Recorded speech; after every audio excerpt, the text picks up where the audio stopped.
Bagaimana mungkin satu orang menebus sekian banyak orang di dunia ini? Gak masuk akal, saya bilang gitu.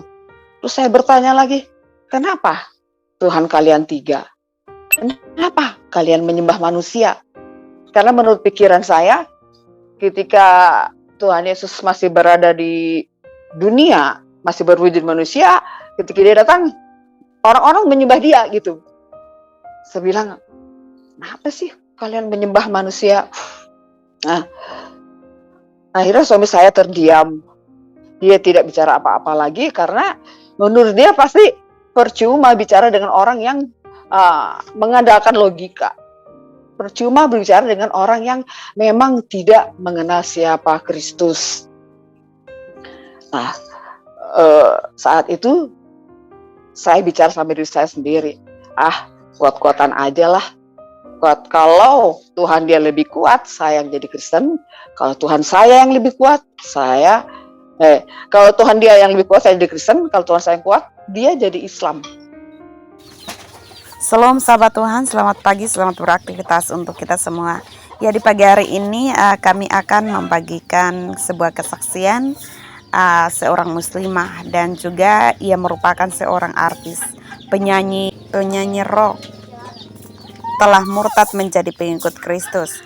Nah, saudara-saudaraku, penasaran dengan kisah perjalanannya mengambil keputusan untuk menjadi pengikut Kristus? Mari kita sama-sama tonton kesaksian berikut ini.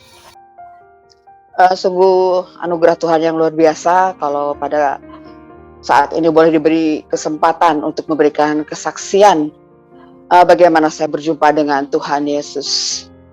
Nama saya Tila Triandini, saya seorang ibu dengan putra 3 orang. Latar belakang saya adalah orang yang tidak percaya. Dulu saya adalah seorang janda dengan 1 anak, dan masa lalu saya adalah penuh dengan kepahitan, di mana mantan suami saya yang sekarang sudah almarhum itu seorang yang tidak bertanggung jawab, karakternya sangat buruk. Dia seorang pejudi, dia juga terlibat dengan obat-obatan, waktu itu tripping, dan juga dia suka berselingkuh. Karena saya sudah tidak tahan dengan perilaku dia, sehingga saya memilih untuk berpisah. Saya mempunyai latar kehidupan yang pahit, sehingga kata-kata saya pun juga pahit. Karakter saya juga keras. Mungkin saya bicara bisa ketus. Karena apa yang saya alami, itu yang membuat karakter saya seperti itu. 6 tahun saya hidup sendiri, saya menghidupi anak saya sendiri. Sampai akhirnya saya bertemu dengan seorang pria di tempat kerja saya, yang tepatnya saya dicomblangin oleh teman sekerja saya. Tetapi ternyata dia itu adalah seorang duda dengan 2 anak, dan dia adalah seorang Kristen. Nah, pada awal saya tidak terlalu menanggapi, karena hidup saya sudah susah, hidup saya juga sudah penuh masalah dengan pahit. Ini datang lagi seorang pria dengan berbeda keyakinan, itu pasti akan juga menambah masalah di depan nanti di hadapan keluarga saya. Saya tidak begitu menanggapi dia, ya. Karena memang kami beda keyakinan, orang tua saya adalah haji, dan tidak mungkin rasanya mempunyai pasangan orang Kristen, jauh sekali dari pemikiran saya waktu itu. Tetapi ternyata pria ini yang sekarang menjadi suami saya, sungguh-sungguh dia dan serius ingin membina hubungan dengan saya. Dan saya pulang kerja, dia mengantar saya pulang, di drop di depan rumah, terus dia pulang. Sampai suatu saat ibu saya melihat saya diantarkan oleh seorang pria. Ibu saya bertanya, "Itu siapa, Dek?" Karena panggilan saya di rumah adalah Adek. "Itu siapa?" "Teman saya, Bu." "Oh." Nah, sampai akhirnya suatu saat suami saya ini minta diperkenalkan kepada orang tua saya. Saya minta izin dulu sama orang tua saya. "Bu, ini teman saya ini ingin turun, ingin ngobrol sama ibu sama papa, ingin kenalan, boleh nggak?" "Boleh, ayo suruh turun." Akhirnya turun, dia ngobrol dengan orang tua saya, sementara saya berada di lantai 2 di rumah saya. Hampir setiap hari dia mengatakan saya pulang dan juga turun ngobrol dengan orang tua saya. Dan dengan cepat dia bisa merebut hati kedua orang tua saya karena memang dia orangnya supel, orangnya penuh perhatian dan juga punya rasa humor yang tinggi.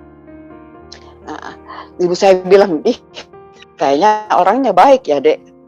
Iya bu, tapi ibu tahu nggak, dia itu seorang Kristen. Saya bilang gitu kan. Tapi ibu saya menjawab, nggak apa-apa, tapi dia nanti harus jadi seorang Muslim. Oh iya, sama, tekad saya juga begitu, dia harus menjadi seorang Muslim. Nah, akhirnya kami menjalani hubungan tanpa menyinggung masalah keyakinan. Nah, saya juga bingung saya sendiri harus mulai dari mana. Tapi dalam situasi ini saya bermimpi. Waktu itu saya bermimpi saya mau pergi, saya dijemput sama dia. Saya mau dandan dulu, saya bilang tunggu ya, saya mau dandan dulu.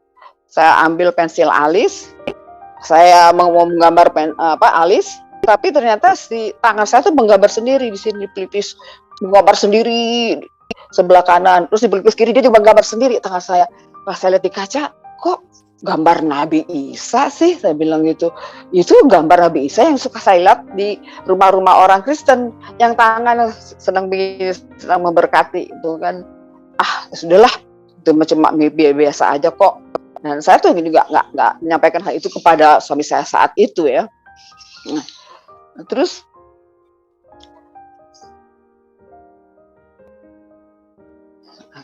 ketika saya bilang itu hanyalah Nabi Isa, karena saya menyangka, saya tidak mau bilang sama suami saya, nanti dia kegeeran, wah dia udah dikasih mimpi gitu kan. Ya, saya simpan sendiri kan.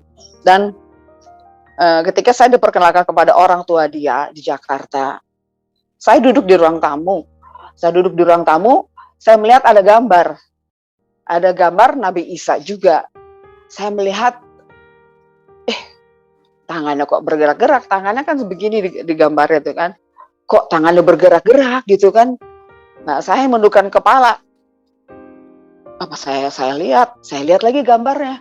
Ternyata kepalanya mengangguk-angguk gini, kayak manggil gitu kan. Kayak manggil saya sini gitu. Akhirnya saya samperin, gambar itu saya pegang. Suami saya tanya, ada apa? Saya bilang, ini gambar bergerak. Enggak kok, dia bilang, bergerak. Saya bilang gitu. Tadinya tangannya yang bergerak, terus kepalanya yang mengangguk-angguk. Saya bilang gitu. Kayak ngajakin saya. Nah, akhirnya saya membaca tulisan di gambar itu. Tulisannya adalah Tuhan Yesus di hadapan para muridnya ketika terangkat ke surga. Nah, saya mulai bingung. Apa sih maksudnya gambar ini? Atau sudah saya tepis, itu hanya penglihatan saya aja mungkin ya. Nah, dari situ saya mulai bertanya-tanya, kenapa sih hal itu bisa terjadi? Kenapa saya mengalami hal itu? Mimpi menggambar Tuhan Yesus, melihat gambar yang bergerak. Sampai suatu saat, suami saya harus pindah tugas dia ke Sumatera, ke kota Jambi. Dan karena dia itu ingin serius, ingin membina hubungan dengan saya, dia bertanya saat itu, kenapa kamu tidak mau ikut saya jadi Kristen? Saya balik bertanya, kenapa kamu tidak mau ikut saya jadi Islam? Terus dia bertanya sama saya, apakah di dalam Islam ada jaminan surga? Saya menjawab, itu semua tergantung amal perbuatan kita. Terus dia menjawab lagi, kalau saya, jaminan saya surga. Karena saya sudah ditebus oleh Tuhan Yesus. Saya pikir waktu saya kan masih berpikir dengan logika, saya bilang, bagaimana mungkin satu orang menebus sekian banyak orang di dunia ini? Gak masuk akal, saya bilang gitu. Terus saya bertanya lagi, kenapa Tuhan kalian 3? Kenapa kalian menyembah manusia? Karena menurut pikiran saya, ketika Tuhan Yesus masih berada di dunia, masih berwujud manusia, ketika dia datang, orang-orang menyembah dia gitu. Saya bilang, kenapa sih kalian menyembah manusia? Nah, akhirnya suami saya terdiam. Dia tidak bicara apa-apa lagi karena menurut dia pasti percuma bicara dengan orang yang mengandalkan logika. Percuma berbicara dengan orang yang memang tidak mengenal siapa Kristus. Nah, saat itu saya bicara sama diri saya sendiri. Kuat-kuatan aja lah. Kuat, kalau Tuhan dia lebih kuat, saya yang jadi Kristen. Kalau Tuhan saya yang lebih kuat, kalau Tuhan dia yang lebih kuat, saya jadi Kristen. Kalau Tuhan saya yang kuat, dia jadi Islam. Nah, sebelum dia pulang, saya minta sama suami saya itu, coba deh, aku minta Alkitabmu, saya pengen tahu apa sih isinya, seperti apa isinya. Ya, akhirnya ketika dia pindah ke Jambi, dan saya mulai membaca Alkitab secara diam-diam di rumah. Ketika seisi rumah sudah tidur, karena saya memang tinggal lagi bersama orang tua saya baca Alkitab. Nah, pada awalnya memang saya merasa takjub karena banyak kisah yang sama dengan apa yang ada di keyakinan saya sebelumnya. Mulai dari kisah Adam dan Hawa, penciptaan langit dan bumi, sampai nama-nama nabi-nabinya pun sama. Tetapi di Alkitab ini dibukakan juga dosa-dosa dan kesalahan dari para nabi itu yang sebelumnya saya tidak pernah tahu. Dan saya baru tahu bahwa nabi-nabi itu adalah keturunan dari bangsa Israel. Hanya satu nabi yang berasal dari Arab, yaitu Nabi Muhammad. Tapi ketika saya sampai membaca ke kitab Tawarik, saya mulai bosan dan bingung karena isinya nama-nama semua, nama-nama keturunan dari mulai Abraham, ya, dari Adam sampai Abraham, dan keturunan bangsa-bangsa Israel. Akhirnya saya pindah ke Perjanjian Baru. Nah, di Perjanjian Baru ini saya tambah lagi takjub. Saya baru mengetahui mujizat-mujizatnya yang Tuhan Yesus lakukan. Tuhan Yesus bisa mencelikan orang buta, bisa menyembuhkan orang yang lumpuh, bisa menyembuhkan penyakit kusta, bahkan bisa membangkitkan orang yang sudah mati, dan juga mempunyai kuasa untuk mengampuni. Dan juga perkataan Tuhan Yesus itu mengandung kuasa. Apa yang Tuhan Yesus katakan, apa yang Tuhan Yesus ucapkan, dan itu semua terjadi. Dan dia berkata bukan berdasarkan wahyu, bukan berdasarkan pesan yang disampaikan oleh malaikat, tetapi Tuhan Yesus yang berkata sendiri. Bahwa aku berkata kepadamu, oh, dia sendiri yang berfirman. Tetapi karena saya membaca Alkitab tanpa bimbingan, jadi saya bingung. Siapa sih sebetulnya Yesus ini? Siapa ini ya? Yesus itu kok begitu punya kuasanya, begitu luar biasa. Kok di ajaran sebelumnya saya tidak pernah menemukan hal seperti itu, kecuali ketika Nabi Isa menciptakan burung dari tanah liat, meniupkan ruhnya sehingga bisa hidup. Padahal di situ juga sudah terlihat bahwa Tuhan Yesus mempunyai kuasa menciptakan makhluk. Ya. Dan ketika suami saya juga pindah ke Jambi, ada sepupu saya yang menelpon saya. Tila, gimana hubungan kamu dengan si abang? Saya jawab juga, saya nggak tahu, saya mesti gimana ya. Karena kita tetap bersikukuh. Orang tua saya menginginkan supaya suami saya jadi muslim, begitu juga saya. Dan suami saya tetap teguh dengan imannya. Lalu sepupu saya itu memberitahu, coba deh kamu tanya-tanya ke Yayasan Paramadina yang waktu itu di bawah pimpinan Bapak Nurholis Majid. Di situ bisa menikahkan orang yang beda agama. Oh iya, akhirnya saya telepon, saya cari nomor teleponnya, saya cari informasi semua yang ingin saya dapatkan. Dan ternyata memang informasi yang saya dapatkan, mereka Yayasan Paramadina itu bisa menikahkan orang yang berbeda agama. Nah, akhirnya saya menyampaikan hal itu kepada orang tua saya dan menyampaikan juga kepada calon suami saya. Nah, akhirnya semua sudah sepakat, suami saya memutuskan untuk melamar saya.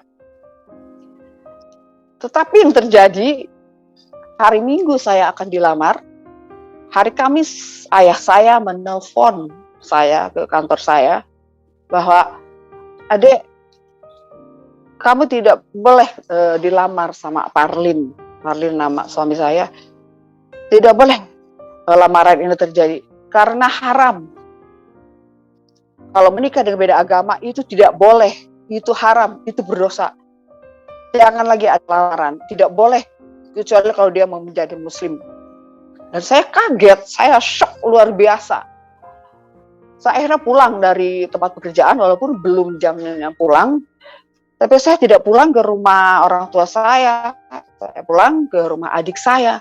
Nah saat itu saya marah sama Tuhan. Saya tunjuk ke langit, "Tuhan, katanya kamu sayang saya, katanya kamu ada." "Bohong," saya bilang, "bohong Tuhan, kamu nggak ada, kamu nggak sayang saya, kamu nggak ada, bohong." Hidup saya sudah begitu kecewa, sudah begitu pahit ketika ada seseorang yang serius, semuanya gagal, semuanya batal. Waktu itu saya duduk melamun di ruang tamu di rumah adik saya sambil nonton TV, sambil menangis. Tapi tiba-tiba saya melihat ada salib berkelebat melayang di depan TV. Melayang lewat di depan TV, besar dan berkilo-kilo seperti penuh dengan permata. Ini apa yang saya lihat? Kok saya lihat salib gitu. Terus saya lihat ke TV, di situ ada seorang penyanyi dengan penari latar. Nah, penari latarnya itu semua memakai ikat pinggang dari rantai, ujungnya salib. Salib besar. Oh, kok sekarang seperti itu ya? Kok boleh ya pakai salib gitu di TV? Para penari latar itu. Saya semakin bingung, ini apa sih yang saya lihat ini ya. Nah, sampai akhirnya saya punya teman seorang Katolik. Saya ceritakan apa yang saya alami. Dia menjawab, "Mbak Tila tahu nggak? Itu adalah panggilan untuk Mbak Tila." Lah, saya bilang, "Bagaimana ada panggilan? Saya seorang muslim, nggak mungkin saya dapat panggilan dari luar muslim, nggak mungkin," saya bilang gitu. Lalu dia menjelaskan seorang Saulus yang menjadi Paulus, dan saya kan nggak ngerti siapa Saulus, siapa Paulus, tambah bingung kan. Nah, akhirnya saya pun menjalani hari-hari dengan perasaan kosong, dengan perasaan ya sudahlah, saya mau sendiri aja lah, saya bilang. Toh selama ini juga ada orang yang benar-benar serius dengan saya, ternyata seperti ini, ya udahlah, saya menjalani hidup saya sendiri aja. Tapi suatu saat ayah saya memanggil saya, "Dek, kenapa sini? Ada apa, Pap?" "Oke, Papa izinkan kamu menikah dengan Parlin. Menikahlah kamu dengan Parlin, Papa izinkan. Tapi dengan syarat kalian tetap pada iman kalian masing-masing." Nah, saya juga kaget luar biasa, kan ayah saya yang begitu keras, tiba-tiba mengizinkan saya untuk menikah. Itu yang di luar pemikiran saya. Nah, akhirnya saya telepon suami saya itu bahwa sudah ada izin dari Papa untuk menikah. Dan saya mempersiapkan pernikahan dalam waktu 1 minggu karena takut Papa berubah lagi pikiran. Dan saat itu juga saya menikah di Yayasan Paramadina. Orang tua saya juga tidak bisa hadir karena saat itu sedang sakit stroke.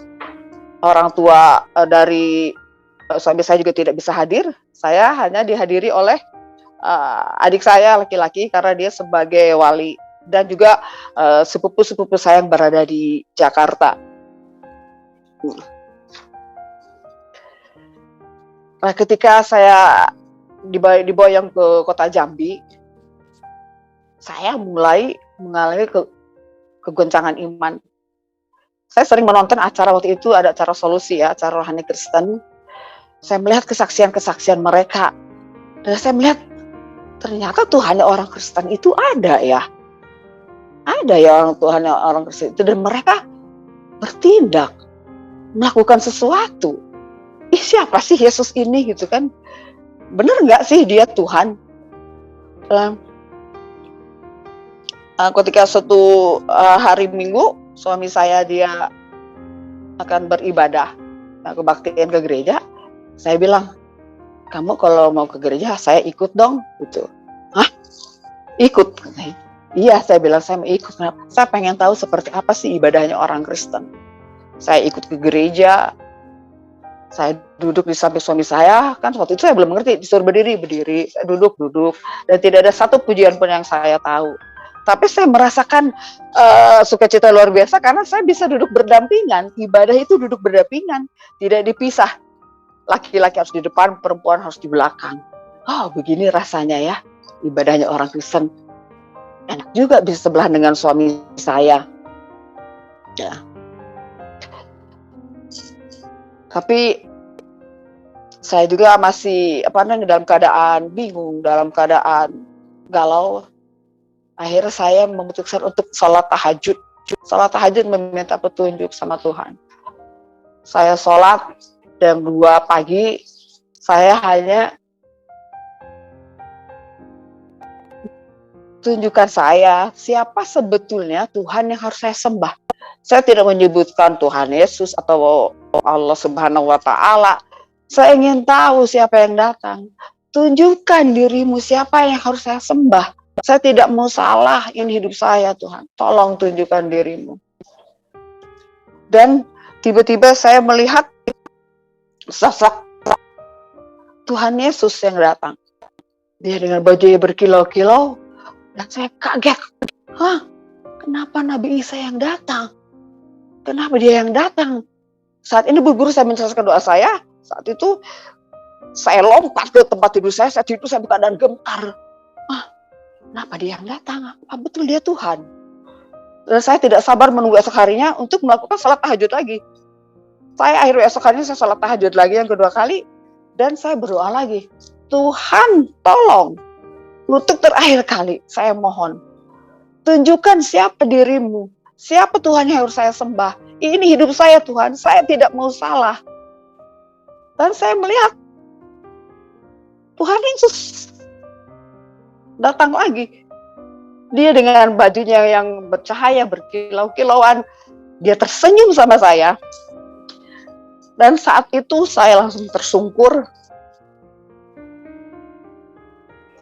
Saya bilang, Tuhan, aku serahkan hidupku.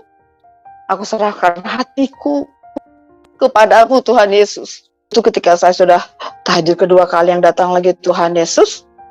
Akhirnya saya menyerahkan diri saya menyerahkan hidup saya kepada Tuhan Yesus. Saya mempunyai kepastian bahwa Dialah Allah yang harus saya sembah. Dialah Allah yang saya cari. Dan esok harinya saya bangun dalam keadaan yang sukacita yang meluap-luap. Ya, suatu kebahagiaan yang luar biasa. Lalu karena saya sudah mendapatkan suatu kepastian, tidak ada lagi kegalauan.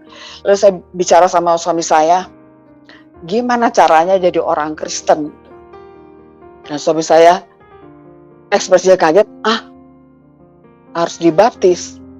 Kenapa? Ada apa? Saya ceritakan semua yang saya alami. Mimpi yang saya alami, penampakan yang saya alami, saya ceritakan kepada suami saya. Dan saya pun juga berembuk dengan keluarganya dari suami saya. Akhirnya saya dibawa konseling ke seorang hamba Tuhan. Dia ada seorang gembala GPDI Cipayung. Dan ternyata beliau itu adalah mantan laskar jihad yang dulu yang pernah ikut membakar STT Dulos. Dia ditangkap Tuhan secara luar biasa sehingga dia menjadi berbalik kepada Tuhan Yesus dan menjadi hamba Tuhan. Nah, dari beliaulah saya mendapatkan kesaksian yang luar biasa yang menguatkan saya bahwa Yesus itu adalah Tuhan. Tidak cukup hanya itu, saya pun ketika ke Bandung, saya ada informasi seorang hamba Tuhan bernama Pak Andris di daerah Bojongkoneng. Saya pun datang ke Pak Andris, saya juga konsultasi, saya konseling. Ternyata beliau juga adalah seorang lulusan pesantren. beliau menemukan ketuhanan Yesus dari Al-Quran ketika dia sedang dalam pesantren. Dan dari Pak Andries juga saya mendapatkan kekuatan yang luar biasa, yang semakin meneguhkan saya bahwa saya tidak salah. Nah, saat itu Pak Andries berkata, bukan ibu yang memilih dia, tetapi dia yang memilih ibu. Yang ternyata belakangan saya tahu bahwa itu adalah dari firman Tuhan, bahwa bukan kamu yang memilih aku, tetapi akulah yang memilih kamu. Sepulang dari Bandung, akhirnya saya dibaptis oleh Pak Pendeta Yohanes Efrem pada tanggal 14 Oktober tahun 2003.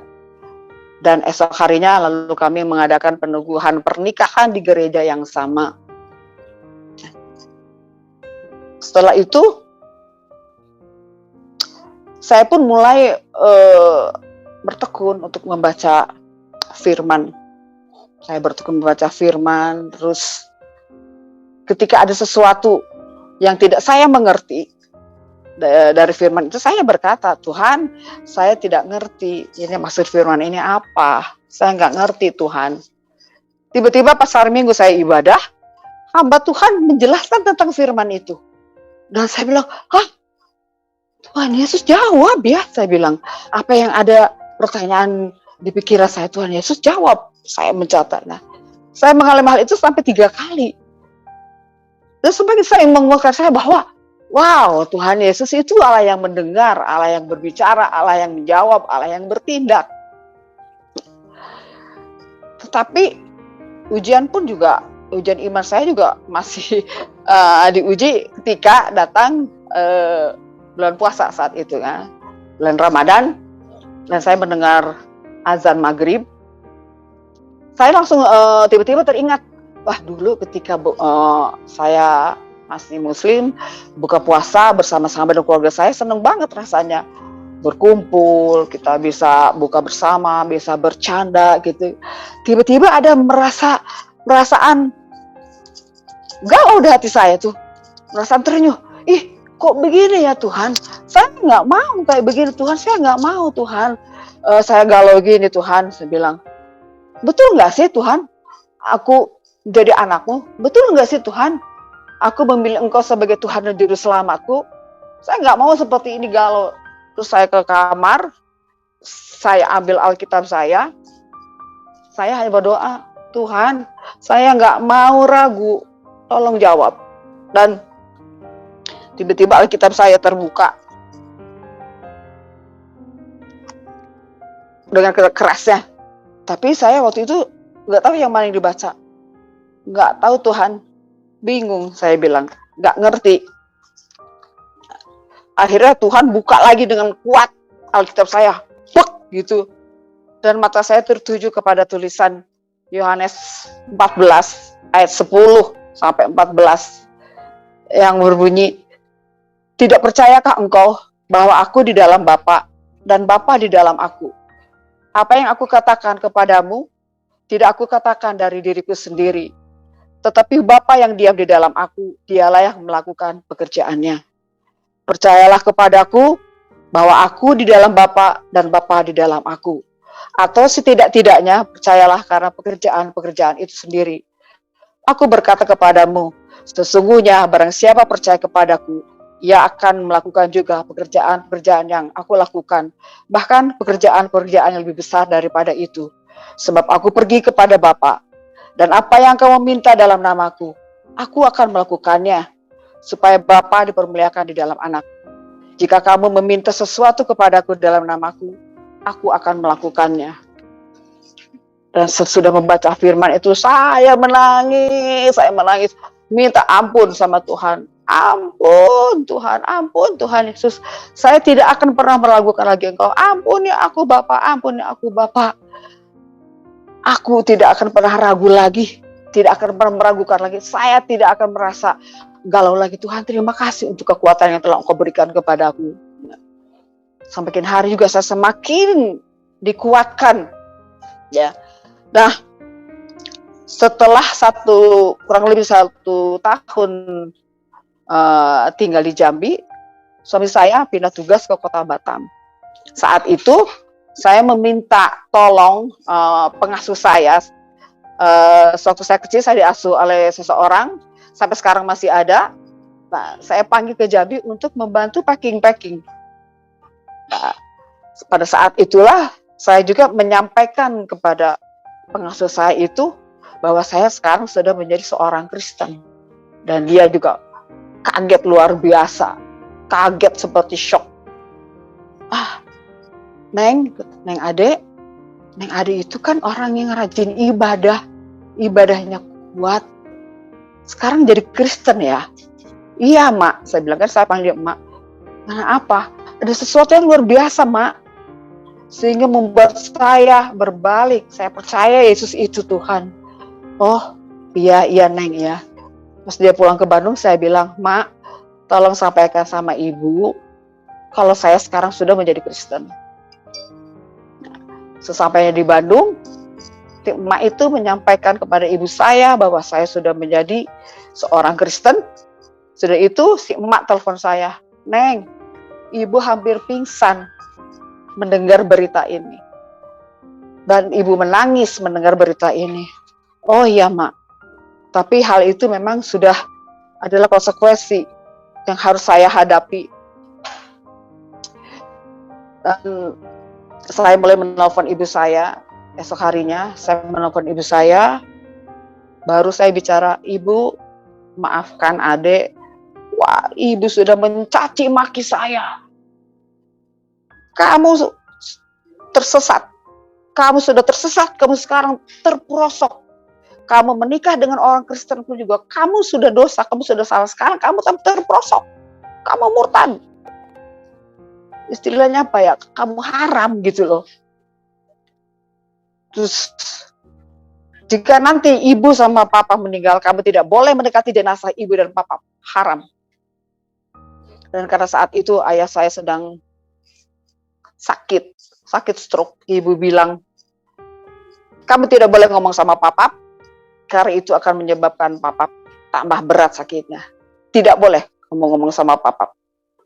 Nah, dengan cepat berita itu tersebar juga ke kakak saya, ke adik-adik saya, dan akhirnya saya pun menelpon satu persatu keluarga saya.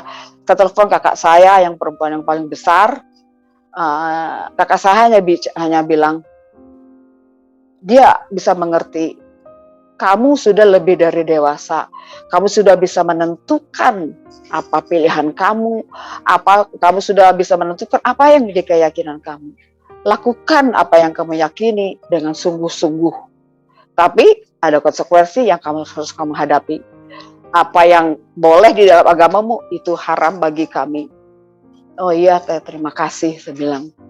Terus saya juga menelpon adik saya, laki-laki. Dia adalah seorang vokalis di sebuah band yang cukup terkenal di Indonesia, band rock, tapi saya tidak akan menyebutkan namanya. Saya takut dia tidak berkenan ya. Adik saya yang laki-laki itu bertanya, Dek, apa yang menyebabkan kamu berbalik? Sedangkan katanya bukan karena si abang kamu jadi Kristen. Apa sih yang menyebabkan kamu berbalik? Sedangkan saya tahu ibadah kamu seperti apa. Nah, saya jawab, kamu lihat, saya dulu yang ibadahnya kuat, kenapa saya bisa berbalik? Karena saya mengalami sesuatu yang luar biasa, yang tidak orang lain alami, yang tidak kamu alami. Sesuatu yang luar biasa yang membuat saya berbalik dari keyakinan saya yang sebelumnya. Kalaupun kamu, saya bilang, menodongkan pistol ke kepala saya untuk kembali, saya tidak akan pernah kembali, saya bilang. Adik saya bilang, saya salut sama kamu. Kamu berani berbalik terhadap apa yang kamu yakini. Saya tidak akan sanggup melakukan hal itu. Oke, lakukan apa yang kamu yakini dengan sungguh-sungguh. Dan kamu tetap kakak saya. Karena adik-adik yang lain menginginkan kamu dibuang dari keluarga. Dia bilang, oh ya, terima kasih buat pengertian kamu. Lalu saya menelpon adik saya yang perempuan. Saya dimaki-maki lagi sama adik saya itu. Waduh, Iya, itu intinya. Kamu itu ibadahnya itu katanya luar biasa. Saya tidak bisa ibadah kayak kamu. Saya tidak bisa sholat kayak kamu. Saya tidak bisa puasa kayak kamu. Tapi kenapa kamu sekarang jadi murtad? Kenapa kamu jadi berbalik? Saya nggak banyak bicara. Saya hanya bilang, maafkan saya kalau saya sudah mengecewakan kamu. Tapi saya tetap dengan keyakinan saya. Terus saya juga menelpon adik saya, laki-laki yang bungsu. Dia bahkan nggak mau menjawab telepon saya. Berkali-kali saya telepon dia, tidak mau dia menjawab. Oh, ya sudahlah, dia sangat marah. Saya bisa mengerti. Ya, beberapa bulan terjadi kebekuan komunikasi di antara kami. Ya, dan karena anak saya pun juga yang perempuan satu-satunya itu, dia kuliah di Bandung dan dia tinggal bersama ibu saya. Waktu itu ibu saya mengatakan bahwa ibu tidak sudi cucu ibu menjadi Kristen. Cukup kamu saja yang Kristen, cukup kamu saja yang sesat. Saya diam, tidak bisa menjawab apa-apa. Tapi ketika saya menyampaikan hal ini juga kepada anak saya sudah bisa memprediksi hal itu. Mama, aku udah bisa tahu kok kalau mama sekarang satu saat juga akan beralih katanya. Kenapa? Saya bilang, aku pernah mimpi mama pergi dengan ayah. Dia menyebut ayahnya sekarang itu dengan ayah. Dan juga dengan adik saya, dari suami saya yang sekarang, pergi dalam satu perahu. Perahunya bagus, putih katanya. Terus mama bilang, hayo Astri ikut. Enggak mama katanya, nanti ya mah. Mama hati-hati, dadah. Kami hanya dadah-dadah katanya, tapi mama pergi ke seperti danau yang bagus, airnya bening, bagus sekali.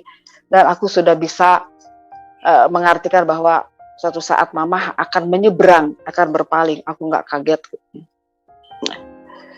Nah, terus suatu saat ibu saya bilang sama anak saya, Astri, mama, Abu, dia memanggil neneknya itu Abu, bermimpi tadi malam si mama datang.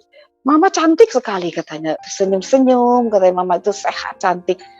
Akhirnya anak saya telepon, mama mungkin Abu kangen sama mama. Nah akhirnya saya pun pulang ke Bandung untuk mencairkan suasana yang saat ini beku. Saya datang ke Bandung, ibu saya menyambut saya dengan agak-agak canggung. Tapi saya berusaha untuk tetap membangun komunikasi yang baik dengan ibu saya. Dan juga saat itu juga saya berkunjung ke rumah adik saya yang bungsu yang tidak mau terima telepon saya.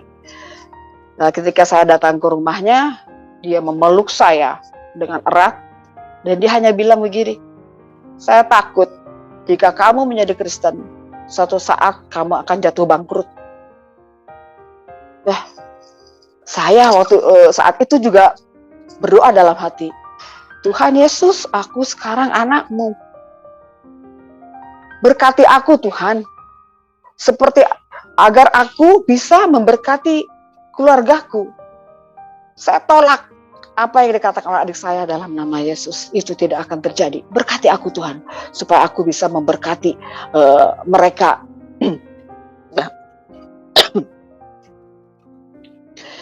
Nah, akhirnya ketika suatu hari saat kami mudik untuk beridul fitri, ayah saya yang sedang stroke, tiba-tiba koma, dan saya yang disalahkan oleh ibu saya. Lihat, gara-gara kamu jadi Kristen, papap jadi koma. Gara-gara kamu berdosa tuh. Gara-gara kamu Kristen, papap jadi seperti itu. Saya juga hanya diam, saya tidak menjawab apa-apa. Dan beberapa hari kemudian ayah saya meninggal. Dan memang itu terjadi. Saya tidak boleh mendekati jenazah ayah saya. Saat itu diberi kesempatan kepada seluruh keluarga untuk mencium jenazah untuk terakhir kali. Kakak dan adik-adik saya melihat saya, seolah mereka memperingatkan, kamu jangan mendekat, kamu jangan mencium jenazah papa. Dan saya itu hanya bisa lari ke belakang dan saya nangis di belakang. Tuhan, inilah salib yang harus saya pikul. Tidak mengapa Tuhan. Karena selagi hiduplah saya bisa menyentuh ayah saya bisa mencium ayah saya. Ketika dia sudah jadi jenazah, dia tidak bisa merasakan apa-apa. Enggak apa-apa Tuhan, saya bilang. Nah, ketika ada pembagian rapat untuk menyelesaikan biaya rumah sakit perawatan ayah saya, dan saya pun juga mendapat bagian. Saya nggak apa-apa, saya malah bersyukur saya diberi kesempatan untuk boleh ikut berpartisipasi di dalam menanggulangi biaya rumah sakit. Saya bersyukur, saya bilang, tidak apa-apa. Setelah ayah saya meninggal, barulah ibu saya bisa jalan-jalan, dia bisa keluar rumah. Bahkan tempat yang pertama dikunjungi oleh ibu saya adalah tempat saya di Batam, rumah saya di Batam. Ibu saya datang beserta kakak-kakaknya.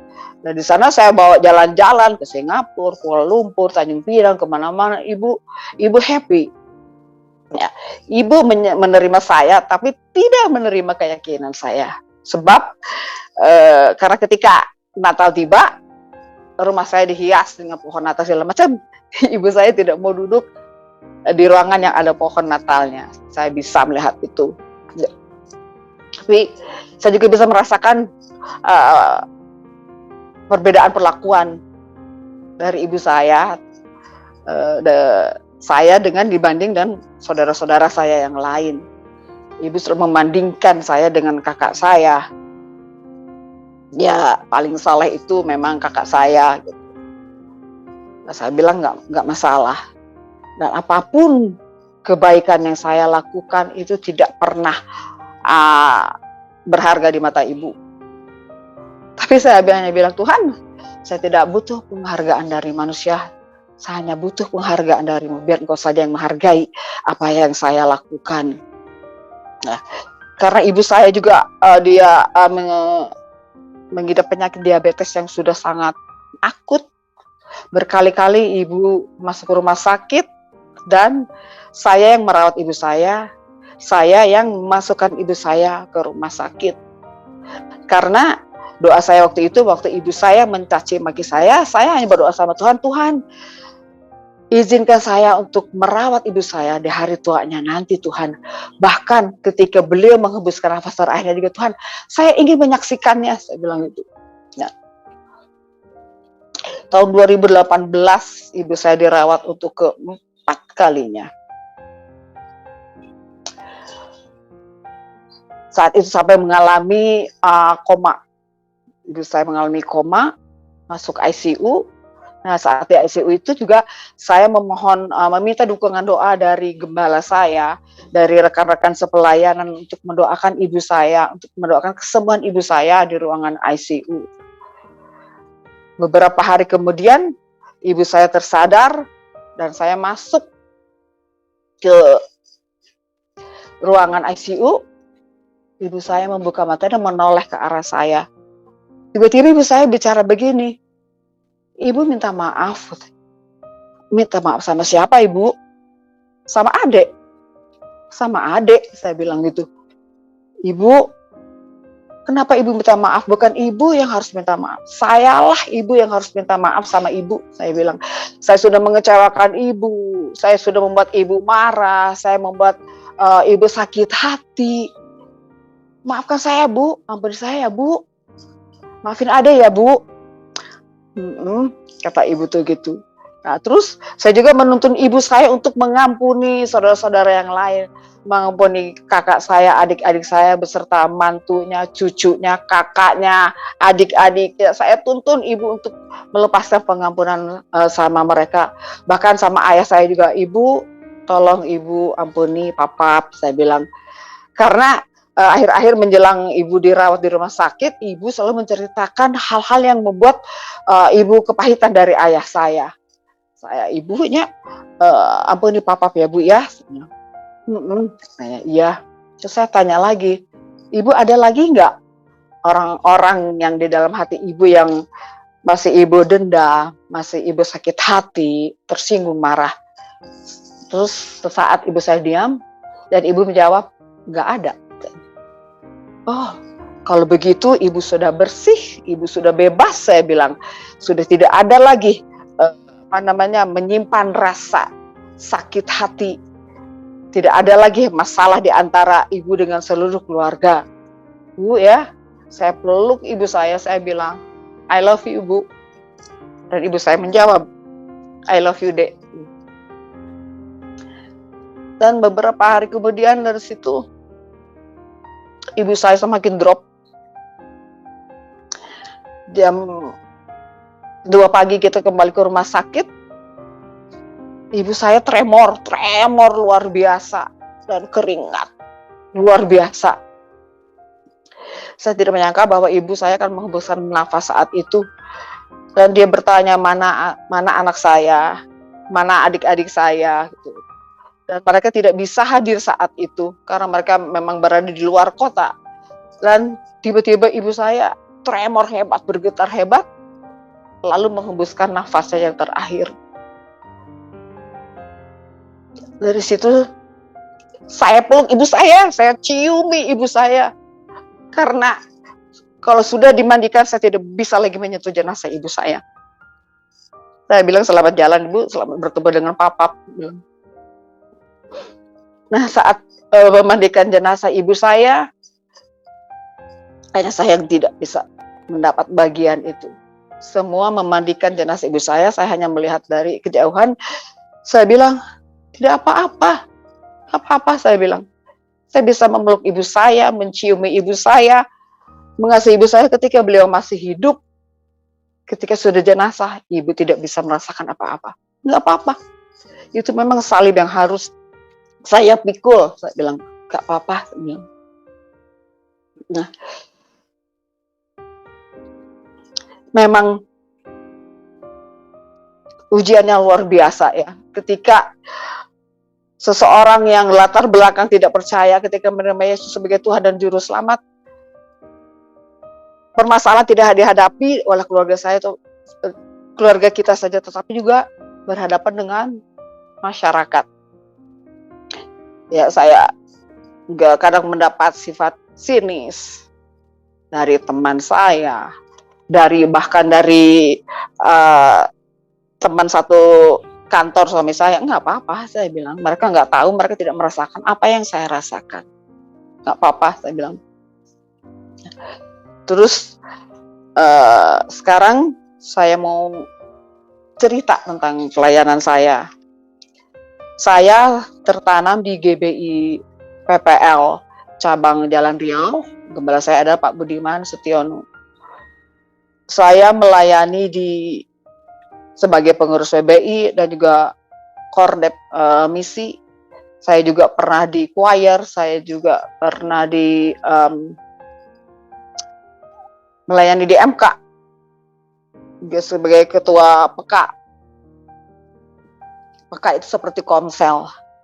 Nah, ketika saya melayani di kelas MK, yaitu mengenal Kristus, itu adalah kelas untuk bagi mereka yang ingin mengenal Kristus atau baru mengenal Kristus. Nah, saat itu ada seorang anggota yang bertanya, peserta yang bertanya kepada pengajar. Pertanyaan itu adalah sungguh sangat mewakili apa yang ada di pikiran saya. Peserta itu bertanya, Pak, bagaimana jika ada seorang Kristen bercerai, seorang laki-laki bisa bercerai, dan seorang perempuan Kristen bercerai, lalu mereka menikah lagi, tetapi kedua-duanya melayani Tuhan sesudah menikah itu. Apakah mereka layak masuk surga? Jawaban dari pengajar saat itu sungguh membuat shock. Dia menjawab adalah, tidak layak mereka masuk surga. Mereka hanya bisa berada di halaman, tidak bisa masuk ke dalam surga. Wah, saya bilang, itu situasi saya saat ini kan. Aduh, bagaimana ini? Saya shock luar biasa. Saya pulang, saya nyetir mobil sendiri, saya sambil nangis. Tuhan, percuma aku jadi anakmu, percuma aku percaya engkau. Kalau ujung-ujungnya saya tidak masuk ke dalam surga, kalau saya tidak masuk ke dalam surga, percuma Tuhan apa yang saya lakukan. Tolong jawab Tuhan, jawab Tuhan. Saya tidak mau Tuhan dalam kebimbangan seperti ini. Nah, itu pelajaran mengenal Kristus itu hari Kamis. Setiap hari saya berdoa, hari Jumat belum jawab, Sabtu saya belum jawab. Nah, hari Minggunya ada siaran rohani Kristen di salah satu stasiun TV. Saat itu yang berkhotbah adalah Pak Niko Nyotoraharjo. Di akhir khotbahnya, beliau berkata bahwa siapa yang sedang berbeban berat, siapa yang ingin didoakan, siapa yang sedang sakit, angkat tangan dan taruh tanganmu di atas dada. Saya berdoa hanya, Tuhan, saya ingin jawaban yang menjadi pertanyaan saya, tolong jawab. Saya berbahasa roh. Nah, ketika saat sedang berbahasa roh itu, saya melihat tulisan dengan jelas, Efesus 2:4-6.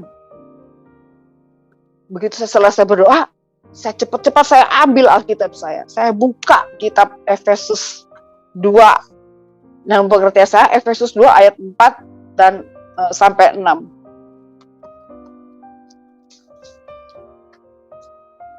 Nah, Efesus 2 ayat 4 sampai 6. Tetapi Allah yang kaya dengan rahmat, oleh karena kasih-Nya yang besar yang dilimpahkannya kepada kita, telah menghidupkan kita bersama-sama dengan Kristus. Sekalipun kita telah mati oleh kesalahan-kesalahan kita, oleh kasih karunia kamu diselamatkan. Dan di dalam Kristus Yesus, Ia telah membangkitkan kita juga dan memberikan tempat bersama-sama dengan Dia di sorga. Wah, puji Tuhan, saya menangis. Terima kasih Tuhan, terima kasih. Saya bilang, Engkau sendiri yang menjawab langsung. Saya tidak perlu bertanya kepada orang lain, saya bertanya kepada Engkau dan Engkau menjawabnya langsung. Terima kasih Tuhan, terima kasih Tuhan. Dan apa yang saya dapat dari kejadian ini adalah Tuhan tidak pernah melihat masa lalu kita. Kita punya masa lalu dan kita juga punya masa depan. Yang Tuhan lihat adalah hati kita hidup dalam pertobatan dan hidup sesuai dengan firman Tuhan. Maka dari itu, mari ketika kita berada di dalam kegalauan, terutama para murtadin yang baru menerima Tuhan Yesus, ketika kita berada dalam keraguan, berada di dalam kegalauan, panggil Yesus. Pasti Dia datang, pasti Dia berjawab, pasti Dia bertindak. Tuhan Yesus Allah yang dahsyat, Tuhan Yesus Allah yang luar biasa. Tidak terbayang kalau saya tidak ketemu dengan Tuhan Yesus, entah di mana sekarang saya berada. Demikian kesaksian yang boleh saya sampaikan. Ya sahabat Tuhan, puji nama Tuhan. Demikianlah kesaksian yang sudah kita dengarkan bersama. Kesaksian yang sangat amat luar biasa. Begitulah cara Tuhan. Cara Tuhan tuh banyak sekali untuk memanggil atau memilih kita menjadi pengikutnya. Jadi jangan heran jika banyak kesaksian yang menemukan hal yang aneh-aneh ketika mereka memutuskan untuk mengikuti Kristus. Karena memang itu adalah cara Tuhan. Cara Tuhan itu banyak sekali untuk menjadikan kita atau memilih kita menjadi pengikutnya. Oleh sebab itu, saudaraku, berbahagialah bagi saudara-saudara yang telah diberi kesempatan untuk melihat Tuhan Yesus dan diberi kesempatan untuk menjadi pengikut Kristus. Sebab tidak semua orang bisa melihat Yesus. Bahkan banyak yang ingin melihat Yesus namun mereka tidak bisa, karena semuanya itu adalah kehendak Tuhan dan rencana Tuhan. Ya sahabat Tuhan, akhirnya kesaksian ini cukup sampai di sini. Dan dari kesaksian ini kita mengambil pembelajaran bahwa untuk menjadi pengikut Kristus tidaklah mudah. Mengikut Kristus harus memikul salib, dan mengikut Yesus tidak harus kita lihat, tetapi meyakini saja dan mengimani bahwa Tuhan Yesus adalah Tuhan dan juga Juru Selamat. Ya sahabat Tuhan, sekali lagi terima kasih buat sobat-sobat channel Matius Teva yang sudah setia dukung dan juga support channel ini dengan cara like dan juga subscribe, serta tonton kesaksian ini sampai selesai. Tuhan Yesus memberkati kalian semua, memberkati setiap pergumulannya. Dan terima kasih. Bagi yang ingin berkomentar atau memberi saran, silahkan berkomentar di kolom komentar. Ya sahabat Tuhan, sekali lagi sekian dan terima kasih. Salam, sampai jumpa di kesaksian-kesaksian berikutnya. Haleluya.